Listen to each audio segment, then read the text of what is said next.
Hello students, today's topic is accounting treatment of goodwill when there is change in the profit sharing ratio of existing partner. Question है आपका यहाँ पर A and B are partner sharing profit and losses in the ratio 3:1. It was decided that with effect from 1st April 2015 the profit sharing ratio will be 5:3. Goodwill is to be valued 2-year purchase of average 3-year profit. The profit for the year ending 31st March 13, 14, 15, 36,000, 32,000 and 40,000. Pass the necessary journal entry for treatment of goodwill. Start करते हैं यहाँ पर question बच्चों, solution है ये। तो सबसे पहले आपको इसमें करना होगा एवरेज प्रॉफिट। एवरेज प्रॉफिट क्या होता है? जो ईयर दिए गए हैं उनका जो प्रॉफिट है उन्हें प्लस कर लिया जाएगा। लाइक 36,000 है, 32,000 एंड 40,000, तो इसको 3 से डिवाइड कर देंगे और ये आ जाता है 36,000। गुडविल का फॉर्मूला मैं आपको पहले ही बता चुका हूँ। Average profit multiply number of year purchase 72,000। Old ratio A and B का 3:1 है, new ratio A and B का 5:3 है।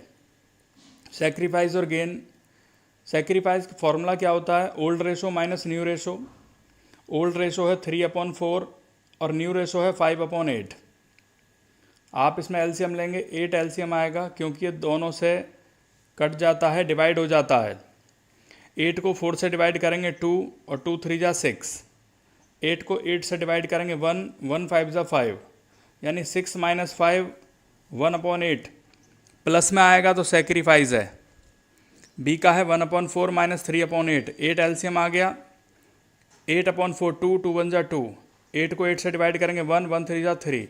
ये माइनस में आता है 1/8, तो माइनस में आएगा तो ये गेनिंग रेशो है। अब ए है सेक्रीफाइस, ए सेक्रीफाइस करता है 72,000 गुडविल का 1/8 यानी कि 9,000, और बी हैज़ गेन्ड 72,000 का 1/8 9,000। आपको गेनर को ही ऑलवेज डेबिट करना है। तो B's capital account debit to A's capital, जो सेक्रीफाइजर होगा वो क्रेडिट होगा और जो गेनर होगा वो डेबिट होगा। तो ये आपका क्वेश्चन कंप्लीट होता है यहाँ पर 21। नेक्स्ट क्वेश्चन है आपका A B C are partner sharing profit 732। From 1st April 15 they decided to share profit and losses in the ratio 8:3. Goodwill is to be valued at average of 3-year profit preceding the date of change in profit sharing ratio. The profit of the year 12, 13, 14, 15 ये आपको profit दिए गए हैं। आपको last 3 year के profits लेने हैं। Give the necessary journal entry, ये आपको करना है। यहाँ पर गुडविल कैलकुलेट करते हैं। यहाँ पर जो लास्ट 3 ईयर के प्रॉफिट हैं आपके वो हैं 48,000, 60,000 एंड 90,000। तीनों को प्लस करने के बाद 3 से डिवाइड करेंगे, 66,000 आएगा। ओल्ड रेशो दिया है ABC का 732 और न्यू रेशो दिया है 843। सेक्रीफाइस और गेन का फॉर्मूला है old ratio minus new ratio. Old ratio दिया है 7/12 माइनस 8/15। तो ये सॉल्व करने के बाद आता है 3/60। प्लस में आता है, इसे बोलते हैं सेक्रीफाइजिंग। बी का आएगा ओल्ड रेशो 3/12 माइनस 4/15। सॉल्व करने के बाद 1/60 गेनिंग रेशो, क्योंकि माइनस में आता है ये। सी का है ओल्ड माइनस न्यू, और ये सॉल्व करने के बाद आता है 2/60 गेन, क्योंकि ये भी माइनस में है। अब गेनर को क्या करते हैं? डेबिट, और सेक्रीफाइसर को करते हैं क्रेडिट। तो आप करेंगे यहाँ पर B's capital debit, C's capital debit to A's capital, और अमाउंट जो है आपका गुडविल यहाँ पे 66,000 है, उसका 3/60, 1/60, 2/60। तो ये आते हैं आपके 1100, 2200 एंड 3300। तो ये क्वेश्चन आपका 23 इस मेथड का कंप्लीट हुआ।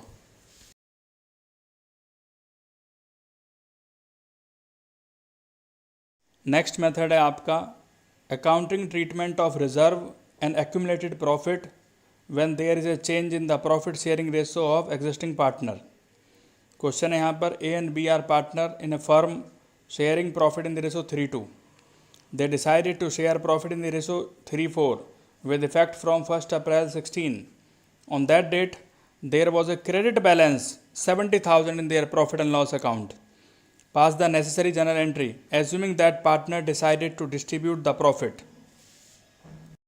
तो यहाँ पर स्टूडेंट कैसे करना है, आपको जो आपको दिया है प्रॉफिट एंड लॉस वो क्रेडिट बैलेंस है, तो जब उसे ट्रांसफ़र करेंगे या डिस्ट्रीब्यूट करेंगे पार्टनर्स में, तो ये रूल है अगर कोई चीज़ क्रेडिट है और उसे बांटना है, डिस्ट्रीब्यूट करना है, तो उसे डेबिट कर देंगे, और डेबिट करेंगे तो एंट्री होगी profit and loss account debit to A's capital to B's capital.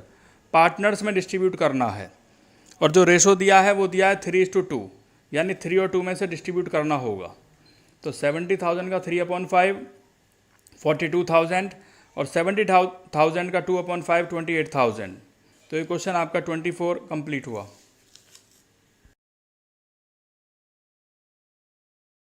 Next question, A and B sharing profit and losses in the ratio 2:3 decide to share future profit and losses equally with effect from 1 April 16 of their balance sheet 31 March 16।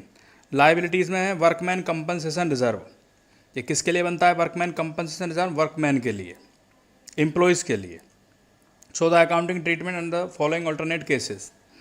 First case है if there is no other information. Second case, if a claim on account of workman compensation is estimated at 25,000. Case third, if a claim on account of workman compensation is estimated at 40,000. Case 4, if a claim on account of workman compensation is estimated at 50,000.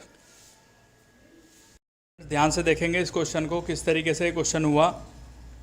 Workman compensation reserve आपके liabilities में लिखा हुआ है। It means वो credit है, और credit है और उसे डिस्ट्रीब्यूट करना है, बांटना है, कि उसका ट्रीटमेंट कैसे होगा। तो वर्कमैन कंपनसेशन जब लाइबिलिटीज़ में है तो वो क्रेडिट है, और उसे क्या कर देंगे? डेबिट कर देंगे जब हमें डिस्ट्रीब्यूट करना होगा, ट्रांसफ़र करना होगा पार्टनर्स में। तो डिस्ट्रीब्यूट करेंगे, एंट्री होगी workman compensation reserve account debit to A's capital to B's capital.